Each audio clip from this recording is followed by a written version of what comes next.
ಆ ಟೈಮಲ್ಲಿ ಏನಾಯಿತು ಅಂದರೆ ಇದು ನಾಗಕನಿಕೆ ಸೀರಿಯಲಲ್ಲಿ ಹೀರೋ ರೀಪ್ಲೇಸ್ಮೆಂಟ್ ಅಂತ ಬಂತು. ಹಂಗಾಗಿ ರಾಮ್ಜಿ ಸರ್ದು ಪ್ರೊಡಕ್ಷನ್ ಅದು.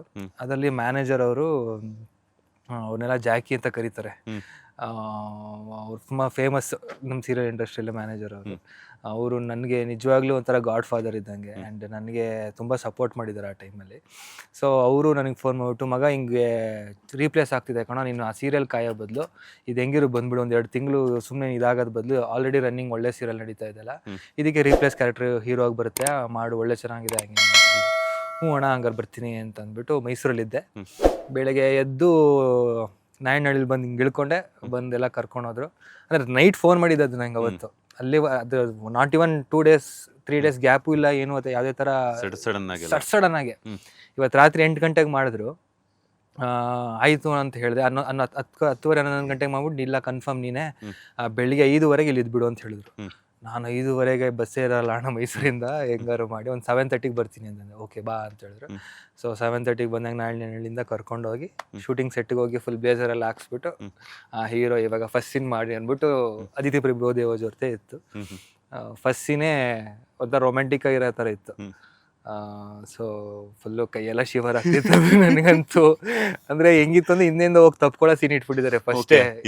ಅವ್ರು ಕಿಚನಲ್ಲಿ ಏನೋ ಮಾಡ್ತಿರ್ತಾರೆ, ಹಿಂದಿಂದ ಹೋಗಿ ತಪ್ಕೋಬೇಕು, ಆ ಥರ ಇತ್ತು. ನನಗೆ ಫುಲ್ ಶಿವರ್ ಆಗ್ತಾಯಿತ್ತು ನನಗಂತೂ. ಅಂದರೆ ಅದೇ ಫಸ್ಟ್ ಕ್ಯಾಮ್ರಾ ಫೇಸ್ ಮಾಡ್ತಾ ಇರೋದು ಅಥವಾ ಇನ್ನೊಂದು ಸೀರಿಯಲ್ ಅಂತ ನೋಡ್ತಿರೋದು. ಅಂದರೆ ನಂಗೆ ಪ್ರಿಪ್ರೇಷನ್ ಆಗಿ ಟೈಮ್ ಸಿಗಲಿಲ್ಲ.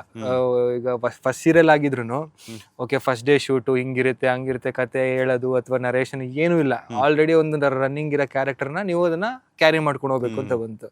So it was quite difficult ನನಗೆ. ಅದು ಆ ಮೂಮೆಂಟ್ ಗೊತ್ತಾಗ್ತಿಲ್ಲ ನನಗೆ, ಕ್ಯಾಮ್ರಾ ಹೆಂಗೆ ತೊಗೋಬೇಕು, ಪಕ್ಕಕ್ಕೆ ಜರುಗಿ ಅಂತಂತಂದರೆ ಒಂದು ಎರಡು ಸ್ಟೆಪ್ ಜಾಸ್ತಿ ಜಂಪೇ ಮಾಡಿಬಿಡ್ತಿದ್ದೆ ಅಷ್ಟು. ಅಂದರೆ ರೈಟ್ ಲೆಫ್ಟ್ ಹೋಗೋಕ್ಕೂ ನಂಗೆ ಗೊತ್ತಾಗ್ತಿರ್ಲಿಲ್ಲ. ಸೊ ಆ ಟೈಮಲ್ಲಿ ಅದು ಹಂಗೆ ಶುರು ಆಯಿತು. ಆ್ಯಂಡ್ ಹೋಗ್ತಾ ಒಂದು ಸ್ವಲ್ಪ ದಿನದಲ್ಲಿ ಅಭ್ಯಾಸ ಆಯಿತು. ಆ್ಯಂಡ್ ಹಿಂಗೆ ಆ್ಯಕ್ಟ್ ಮಾಡಬೇಕು ಅಂತ ಅಂದರೆ ಅದ್ರ ಜೊತೆಗೆ ಹಂಗೆ ಆರ್ಟಿಸ್ಟ್ ಆಗಲಿ, ನಮ್ಮ ಪ್ರೊಡಕ್ಷನ್ ಆಗಲಿ, ಅವರು ತುಂಬ ಸಪೋರ್ಟಿವ್ ಆಗಿದ್ದರು. ಪ್ರೀತಮ್ ಅಂತ ನಮ್ಮ ಡೈರೆಕ್ಟರ್, ಅವರು ಕೂಡ ಸಪೋರ್ಟ್ ಮಾಡಿದ್ರು. ಸೊ ಹಂಗಾಗಿ ಫಸ್ಟ್ ಸೀರಿಯಲ್ ಅದಾಯಿತು. ಅದಾದಮೇಲೆ ಅಂದರೆ ಅದು ಒಂದು ಆ 3 ತಿಂಗಳಿಗೆ 3-4 ತಿಂಗಳು ಅಷ್ಟೇ ಬಂದಿದ್ದು. ಅದಿತಿ ಪ್ರಭುದೇವ್ ಅವ್ರದ್ದು ಇನ್ನೊಂದು ಸಿನಿಮಾ ಶುರು ಆಗ್ತಿತ್ತು ಅಂತ ಹೇಳ್ಬಿಟ್ಟು ಅವರು ಸೀರಿಯಲ್ನ ವೈಂಡ್ ಅಪ್ ಮಾಡಬೇಕಾಯಿತು. ಸೊ ಬಿಟ್ಟಾದಮೇಲೆ ನನಗೆ ಬೇರೆ ಸೀರಿಯಲ್ ಅಂತ ಸ್ಟಾರ್ಟ್ ಆದಾಗ ನಾಗಮಂಡಲ ಅಂತ ಇನ್ನೊಂದು ಸ್ಟಾರ್ಟ್ ಆಯಿತು. ಆ್ಯಂಡ್ ದೆನ್ ತೆಲುಗುಗೆ ಹೋಗಿದ್ದಾಯಿತು. ಸೊ ಹಾಗೆ ಜರ್ನಿ ಸ್ಟಾರ್ಟ್ ಆಗಿತ್ತು. ಸೊ ಇಷ್ಟೆಲ್ಲ ಆಡಿಷನ್ಸ್ ಕೊಡ್ತಿದ್ರಿ, ಅದ್ರ ಜೊತೆಗೆ ಸೀರಿಯಲ್ ಎಲ್ಲ ಮಾಡ್ತಿರ್ಬೇಕಾದ್ರೆ ಮನೆಯವ್ರ ಸಪೋರ್ಟ್ ಅನ್ನೋ ತುಂಬಾ ಇಂಪಾರ್ಟೆಂಟ್ ಆಗುತ್ತೆ. ಆಡಿಷನ್ಸ್ ಕೊಡ್ಬೇಕಾದ್ರೆ ಮನೆಯವ್ರ ಸಪೋರ್ಟ್ ಇಲ್ಲ ಅಂತ ಗೊತ್ತಾಯ್ತು ನನಗೆ. ಸೊ ಹೆಂಗಿತ್ತು ಮನೆಯವ್ರ ಸಪೋರ್ಟ್ ಅಂತ? ಅಂದರೆ ಯಾವುದೇ ಒಬ್ಬ ಹುಡುಗಂಗೆ, ಅಂದರೆ ವಯಸ್ಸಿಗೆ ಬಂದಿರೋ ಹುಡುಗರಿಗೆ ಒಂದು ಏಜಿಗೆ ಬಂದಾಗ ಒಂದು ತುಂಬ ಕಷ್ಟವಾದ ಏನು ಅಂತಂದರೆ ಮನೆಯಲ್ಲಿ ಹಿಂಗೆ ಕೈ ಒಡ್ಡೋದು.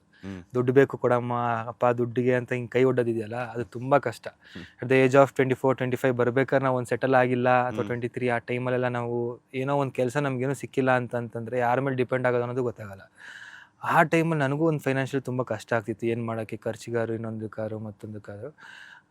ಬಟ್ ನಮ್ಮ ಮನೇಲಿ ಸಪೋರ್ಟ್ ಹೆಂಗೆ ಅಂತಂದರೆ, ಓಕೆ ನಾವಿದ್ದೀವಿ, ನೀನು ಹೋಗಿ ಮಾಡು ಅಂತ ಹೇಳಿಲ್ಲ ಅಂದ್ರೂ, ಮಾಡಬೇಡ, ಅಲ್ಲಿಗೆ ಹೋಗಬೇಡ, ಬೇಡ ನೀನು ಇದೇ ಮಾಡು ಅದೇ ಮಾಡಬೇಕು ಅಂತ ಯಾವತ್ತೂ ನನಗೆ ರಿಸ್ಟ್ರಿಕ್ಟ್ ಮಾಡಲಿಲ್ಲ.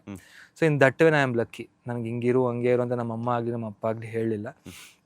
ಸೊ ನಿನ್ನ ಮೇಲೆ ಹಿಂಗೆ ನಂಬಿಕೆ ಇದೆಯಾ, ಮಾಡ್ತೀಯಾ ಮಾಡು, ಒಳ್ಳೇದಾಗಲಿ. ಬಟ್ ತಿಳ್ಕೊ, ಮರಕ್ಕಿಂತ ಮರ ದೊಡ್ಡದಿರುತ್ತೆ. ನೀನು ಅಂತಂದರೆ ಹಿಂಗಿಂತ ಇನ್ನೊಂದು ಸ್ವಲ್ಪ ಎಲ್ಲ ಇರ್ತದೆ. ಎಲ್ಲರನ್ನೂ ದಾಟ್ಕೊಂಡು ಹೋಗ್ಬೇಕು ಅನ್ನೋದು, ಆ ಕಾಂಪಿಟೇಷನ್ ಮೈಂಡ್ ಇಲ್ಲದೆ ನೀನು ನಿನ್ನ ದಾರಿ ಏನಿದೆ ಅಷ್ಟನ್ನು ಮಾತ್ರ ನಂಬ್ಕೊಂಡು ಹೋಗು ಅಂತ ಹೇಳಿದ್ರು. ಸರಿ, ಇಲ್ಲ ನಾನು ಮಾಡ್ತೀನಿ, ನನ್ನ ಮೇಲೆ ನಂಗೆ ನಂಬಿಕೆ ಇದೆ, ದೇವ್ರ ಮೇಲೆ ನಂಬಿಕೆ ಇದೆ ಅಂತ ಅಂದ್ಬಿಟ್ಟು ಜೈ ಚಾಮುಂಡೇಶ್ವರಿ ಅಂದ್ಕೊಂಡು ಹೋಗಿದ್ದಾಯಿತು. ಸೊ ಹಂಗೆ ಜರ್ನಿ ಸ್ಟಾರ್ಟ್ ಆಯಿತು. ಬಟ್ ಮನೇಲಿ ಒಂಥರ ಲಕ್ಕಿಲಿ ನಂಗೆ ಯಾವುದೇ ಥರ ರಿಸ್ಟ್ರಿಕ್ಟ್ ಮಾಡಲಿಲ್ಲ. ಲೇಟೆಸ್ಟ್ ಹಾಗೂ ಇಂಟ್ರೆಸ್ಟಿಂಗ್ ಸುದ್ದಿಗಳಿಗಾಗಿ ಬಾಸ್ ಟಿವಿ ಕನ್ನಡ ಚಾನೆಲ್ನ ಸಬ್ಸ್ಕ್ರೈಬ್ ಮಾಡಿ, ಹಾಗೆಯೇ ಬೆಲ್ ಐಕಾನ್ ಪ್ರೆಸ್ ಮಾಡಿ. ಇದರ ಜೊತೆಗೆ ಫೇಸ್ಬುಕ್, ಇನ್ಸ್ಟಾಗ್ರಾಮ್, ಎಕ್ಸ್ನಲ್ಲೂ ಮಿಸ್ ಮಾಡದೆ ಫಾಲೋ ಮಾಡಿ.